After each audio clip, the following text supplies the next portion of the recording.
बिस्मिल्लाहिर्रहमानिर्रहीम। Dear class 9 students, उम्मीद है आप सब खैरियत से होंगे। आज हम चैप्टर नंबर 2 काइनेमेटिक्स के न्यूमेरिकल नंबर 2.2 को सॉल्व करना देखेंगे। इसके अलावा हम आज की वीडियो में न्यूमेरिकल 2.3 और 2.4 को भी सॉल्व करेंगे। तो स्टार्ट करते हैं। न्यूमेरिकल नंबर 2.2 की स्टेटमेंट आपके सामने लिखी हुई है। A car is moving with an average speed of 72 kilometre per hour. How much time will it take to cover a distance of 360 kilometre. तो न्यूमेरिकल्स को सॉल्व करने का एक बहुत ही सिंपल सा मेथड होता है, आपने उसको माइंड में रखना है और उसके अकॉर्डिंग हम न्यूमेरिकल्स को सॉल्व करना सीखेंगे। जब भी आप न्यूमेरिकल स्टेटमेंट को रीड करें तो कोशिश करें कि कभी भी आप पूरी स्टेटमेंट को एक ही दफ़ा रीड ना करें। जैसे हमारे केस में अगर हम इसको रीड करना स्टार्ट करें तो उसमें लिखा हुआ है car is moving with an average speed of 72 kilometre. तो इसका मतलब है मुझे पता चल गया कि एवरेज स्पीड कितनी है, 72 किलोमीटर पर आवर। ठीक है, हमने उसको लिख लिया। फिर उसके बाद है how much time will it take, कि हमें टाइम फाइंड करना है, तो टाइम हमें मालूम करना है। To cover a distance of 360 kilometre, distance हमें दिया हुआ है, डिस्टेंस को हम एस से जाहिर करते हैं, तो डिस्टेंस हमें दिया हुआ है 360 किलोमीटर। तो हमने क्या किया, हमने न्यूमेरिकल को छोटे छोटे स्टेप्स में डिवाइड किया, उसको रीड किया और उसमें जो जो हमें डेटा गिवन था हमने उसको साथ साथ नोट डाउन कर लिया। अब जब आप ये काम कर लेंगे तो उसके बाद आपके हिस्से में बहुत छोटा सा काम एक रह जाएगा और वो ये होगा कि आपके पास जो जो चीज़ें गिवन हैं और जो चीज़ आपने फाइंड करनी है, आप कोई ऐसा फॉर्मूला देखोगे जो आपने चैप्टर में डेफिनेटली ऑलरेडी पढ़ा होगा, तो हम उस फॉर्मूले को ढूंढेंगे जो हमारे काम आ सकेगा। जैसे इस केस में अगर मैं देखूँ तो मुझे अंडरस्टूड है कि मुझे एवरेज स्पीड वाला फार्मूला चाहिए होगा, जो कि आपकी बुक में जो टॉपिक आपका था स्पीड एंड वेलोसिटी का, उसके अंदर हमने इसको पढ़ा था। ये आपके सामने है। अगर मैं एवरेज स्पीड का फार्मूला देखूं तो वो मेरे पास है average speed is equals to S over T. तो हम इसी फार्मूले को यूज़ करेंगे और इसको यूज़ करते हुए हम इसको सॉल्व कर लेते हैं। सो हम यूज़ क्या करेंगे formula, by using average speed is equals to S over T. अब हम क्या करेंगे, इसमें जस्ट वैल्यूज़ को पुट करेंगे। एवरेज स्पीड मेरे पास है 72, डिस्टेंस मेरे पास है 360 और टाइम मैंने फाइंड करना है। ठीक है, तो इसको क्रॉस मल्टीप्लाई कर देते हैं। होपफुली आपको क्रॉस मल्टीप्लिकेशन का पता होगा। अब 72 के नीचे डिनोमिनेटर में कुछ नहीं है तो हम अपनी मर्जी से 1 लगा सकते हैं। ये टी जो है वो 72 से मल्टीप्लाई होगा और 1 जो है वो 360 से मल्टीप्लाई होगा। तो ये आ जाएगा 72 टी इज इक्वल्स टू 360। अब हमें तो टाइम चाहिए, तो 72 उधर जाके डिवाइड हो जाएगा। तो हमारे पास जो टाइम की वैल्यू आएगी, कैलकुलेटर पे देखते हैं कि हमारे पास टाइम कितना आ रहा है। 360 डिवाइडेड बाय 72 और आंसर आपके पास है 5। तो आंसर हमारे पास आ गया 5 क्या यूनिट क्या होगा यहाँ पे, 5 आवर्स होगा। अगर आप थोड़ा सा इसको देखें, आपके टीचर्स ने आपको बताया होगा कि जब भी हम कैलकुलेशंस करते हैं तो हम कोशिश करते हैं कि हमारे यूनिट्स जो हैं वो एसआई यानी सिस्टम इंटरनेशनल यूनिट्स की फॉर्म में लिखे हों, लेकिन यहाँ पर हमने इसको चेंज नहीं किया। यहाँ पर भी आप देखें तो किलोमीटर है और इधर भी हमारे पास डिस्टेंस भी किलोमीटर के अंदर लिखा हुआ है। चेंज इसलिए नहीं किया कि जो हमारी स्पीड है वो भी किलोमीटर पर आवर में है और डिस्टेंस भी हमारा किलोमीटर में है, तो इसलिए हमें इसको चेंज करने की ज़रूरत नहीं पड़ी। डायरेक्टली हमारे पास जो आंसर आ जाएगा वो आवर्स की फॉर्म में आ जाएगा, घंटों की फॉर्म में। तो इसका मतलब आपको टोटल 5 घंटे लगेंगे। अगर आप 72 किलोमीटर पर आवर की स्पीड पे मूव कर रहे हैं तो आपको 360 किलोमीटर का डिस्टेंस ट्रेवल करने में 5 आवर्स का वक्त दरकार होगा। तो ये आपका आंसर आ गया न्यूमेरिकल नंबर 2.2 का। नेक्स्ट हमारे पास न्यूमेरिकल नंबर 2.3 की स्टेटमेंट गिवन है। अ ट्रक स्टार्ट्स फ्रॉम रेस्ट, चूंकि रेस्ट से स्टार्ट कर रहा है तो इसका मतलब उसकी इनिशियल वेलोसिटी क्या होगी, वी आई क्या होगी, 0 मीटर पर सेकेंड। ठीक है, इट रीच अ वेलोसिटी, वो दोबारा क्या करेगा, एक और वेलोसिटी को अचीव करेगा। वेलोसिटी की वैल्यू क्या है, 90 किलोमीटर पर आवर। डेफिनेटली हमें इनिशियल वेलोसिटी उसने 0 दी हुई थी, तो ये कौन सी वेलोसिटी होगी, इसकी फाइनल वेलोसिटी होगी। इन 50 सेकेंड्स, कितने टाइम में, 50 सेकेंड में वो ये वेलोसिटी अटेन कर लेता है।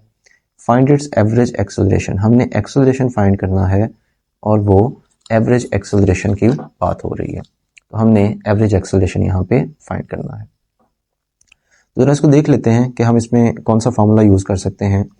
अगेन हमारे पास जो फार्मूलाज गिवन हैं, अगर आप उसमें देखें तो एक्सेलरेशन वाले टॉपिक में आपने पढ़ा होगा एवरेज एक्सेलरेशन का formula which is v average acceleration is equals to V F minus V I over T. हम अपने अगर क्वेश्चन में देखें तो हमारे पास सारी की सारी चीज़ें गिवन हैं, वी एफ भी हमारे पास है, वी आई भी है, टाइम भी है, तो हम इसको सिंपली यूज़ करेंगे और हमारे पास एवरेज एक्सेलरेशन का आंसर आ जाएगा। लेकिन उसको करने से पहले अगर आप थोड़ा सा गौर से देखें तो जो आपकी इनिशियल वेलोसिटी है वो 0 मीटर पर सेकंड है, और इसी तरह से टाइम भी अगर आप देखें तो वो भी सेकंड्स में लिखा हुआ है, लेकिन अगर आप अपनी फाइनल वेलोसिटी को देखें तो वो 90 किलोमीटर पर आवर्स में लिखी हुई है। इसका मतलब सबसे पहले स्टेप में हम क्या करेंगे, हम इसको कन्वर्ट करेंगे अब मीटर पर सेकेंड वाले यूनिट के अंदर। तो जरा पहले इसको स्टार्ट कर लेते हैं। V F is equals to 90 kilometre, kilo का मतलब हमने पढ़ा था प्रीफिक्स क्या होता है 10 की पावर 3, मीटर आ गया, और पर आवर है मतलब आवर को मैं यहाँ पे नीचे लिख सकता हूँ, तो ये आ जाएगा V F is equals to 90 multiply by 10 की पावर 3 मीटर, और एक घंटे में आपको पता है 60 मिनट्स होते हैं और एक मिनट में 60 सेकेंड्स होते हैं, तो हम सेकेंड्स तक भी पहुंच गए।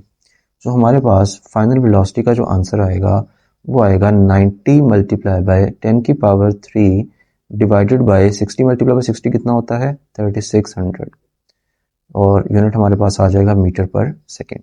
तो कैलकुलेटर की मदद से इसको सॉल्व करके देखते हैं कि हमारा आंसर क्या आ रहा है। मैं लिखता हूँ 90 10 raise to power 3 divided by 3600, तो आंसर हमारे पास आया 25। तो वी एफ जो फाइनल वेलोसिटी है वो मेरे पास 25 मीटर पर सेकेंड आ गई। हम इस वेलोसिटी को यूज़ करेंगे अपनी कैलकुलेशंस के दौरान। तो सिंपली देखते हैं कि हमने कौन सा फार्मूला यूज़ करना है। हमने ऑलरेडी देख लिया है कि by using average acceleration is equals to V F minus V I divided by T. So average acceleration हम उसको यहाँ से फाइंड कर सकते हैं। वी एफ हमारे पास है 25 माइनस इनिशियल वेलोसिटी हमारे पास 0 है और टाइम हमारे पास 50 है। तो यहाँ से अगर मैं देखूँ तो एवरेज एक्सेलरेशन की वैल्यू आएगी 25 माइनस 0 25 डिवाइडेड बाय 50। तो ये मेरा आंसर आ जाएगा एवरेज एक्सेलरेशन का 25 को अगर 50 से डिवाइड करेंगे तो आंसर आएगा 1/2 which is basically 0.5 metre per second square. तो हमने एवरेज एक्सेलरेशन फाइंड कर लिया और उसका यूनिट हमारे पास मीटर पर सेकेंड स्क्वायर आ गया। नेक्स्ट मूव करते हैं न्यूमेरिकल नंबर 2.4 पे। न्यूमेरिकल नंबर 2.4 की स्टेटमेंट आपके सामने है। पहले इसको जरा अंडरस्टैंड करते हैं कि न्यूमेरिकल में पूछा क्या जा रहा है। A car passes through a green signal while moving with the velocity of 5 metre per second. एक कार है जो ग्रीन सिग्नल को क्रॉस करती है, उस टाइम पे उसकी वेलोसिटी कितनी है 5 metre per second.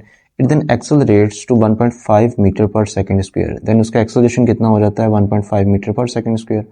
What is the velocity of the car, हमने वेलोसिटी फाइंड करनी है कार की आफ्टर 5 सेकेंड। टाइम भी हमें दिया हुआ है तो जल्दी से इसके डाटा नोट कर लेते हैं।